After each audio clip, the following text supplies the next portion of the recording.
Ragi soft பன் தோசை செய்ய 1 cup ragi மாவு, 1 cup கடலை மாவு, துருவின கேரட் சேர்த்துக்குங்க. கூடவே பொடியாக கட் பண்ண வெங்காயம், ஒரு பச்சை மிளகாவை நல்லா பொடியாக கட் பண்ணி சேர்த்துக்குங்க. துருவின இஞ்சி கொஞ்சம். இப்போ 1/2 ஸ்பூன் மஞ்சள் தூள், 1 ஸ்பூன் மிளகாய் தூள், 1/2 ஸ்பூன் ஜீரகத்தூள், பொடியாக கட் பண்ண கொத்தமல்லி தழை, தேவையான அளவு உப்பு சேர்த்து இது நல்லா தண்ணி விட்டு கலந்துக்குங்க.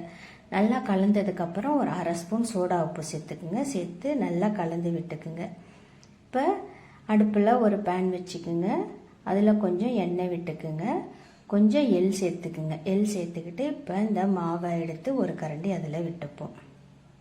இப்போ நல்லா தோசை மாதிரி இழுத்து விட்டுக்குங்க. மேலே கொஞ்சம் எள் சேர்த்துக்குங்க. இப்போ ஒரு மூடி போட்டு மூடி விட்டுருங்க. வெந்ததுக்கப்புறம் 2 பக்கட்டும் நல்லா பரட்டி விட்டுருங்க. எண்ணெய் விட்டு நல்லா வேக விடுங்க. சூப்பரான ராகி தோசை ரெடி.